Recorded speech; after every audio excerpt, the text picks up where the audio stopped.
Assalamualaikum and salam sejahtera, everyone. My name is Ismady Ismail, and today I will talk about a very important topic in the aviation industry.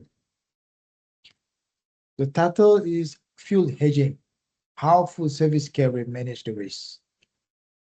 Fuel is one of the biggest costs for airlines. When fuel prices goes up suddenly, airlines can lose millions of dollars. So how do big airlines protect themselves? That is what we learned today.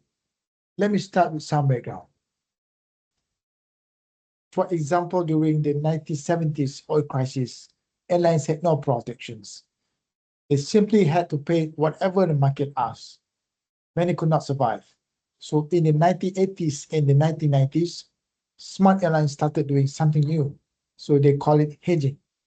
Hedging is like your insurance. You agree to buy fuel at a fixed price in the future. If the market price goes up, you will win. If the market price goes down, you lose a little, but you are still safe. The goal is not to make money here. The goal is to avoid big surprises. Now let me explain what is happening right now in 2026. Today we have a serious problem because of the war and tension in the Middle East. Jet fuel prices have almost doubled. Some airlines are really struggling. But there is another problem that many people do not know what it's all about. Hedging usually locks the price of crude oils, not the price that jet fuel, but the cost to turn crude oil into jet fuel is called the crack spreads. The crack spreads went up very fast too. So even airlines that hedge are still feeling pain. This is not the main issue right now. So on the next slide, let me share what experts think will happen in the future.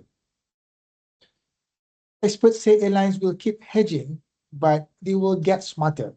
Instead of hedging only crude oil, they will start hedging fuel directly, or they will hedge a crack spreads. Some airlines are stopping hedging right now. They are gambling that prices will fall, but full service carrier, they are different. They are focused more on stability over gambling. In the future, full service carrier will likely hedge 70 to 80% of their fuel niche. Now, let me explain why hedging is actually good for the airlines. There are three simple reasons. Number one, you know the cost. The finance team can plan for the whole year ahead. Number two, you can keep ticket prices stable. When rival raise price, you don't have to raise as much. And lastly, you survive bad times. When oil prices explode, you do not know bankrupt. But so hedging is not about being greedy. It's about being safe and smart. So let me connect you to this finance. On this slide, of course, hedging will affect the airline's profits. Airlines use something called mark-to-market accounting. That means every day they calculate if the hedge is winning or losing on paper. If oil prices goes up, the hedge value goes up. If the oil prices crash, the hedge value goes down, and the airlines must report a loss. But remember, the real goal is not to make a profit from hedging. The real goal is to make fuel costs less scary for the business. Let me now give you two real airlines examples. Let's take a look at this case study number one. Singapore Airlines. As you know, Singapore Airlines is known for being very careful with money. During 2026 fuel crisis, they are panicked. You know why? Because they had hedged a large part of their fuel. But of course, they could keep their ticket price reasonable. Other airlines added huge fuel charges. For Singapore Airlines, hedging is not a gamble. It's a company policy. Let me share a different example. Cathay Pacific. There's something wrong with the hedging. They hedge only the crude oil, not the full jet fuel price. When the crack spread, there is refining cost.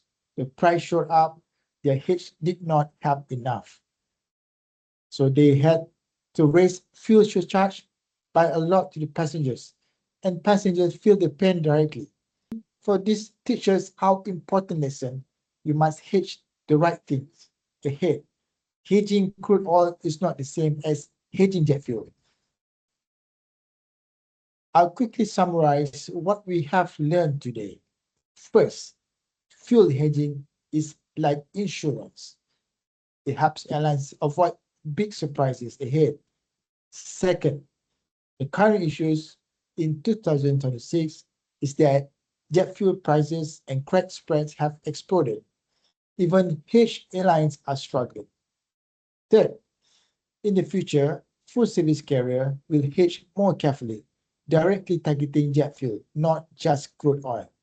Fourth, the main benefit are stable costs, stable price ticket, and survival during crisis. Lastly, the final part shows that the hedging is not about the making profit, it's about reducing fear and uncertainty.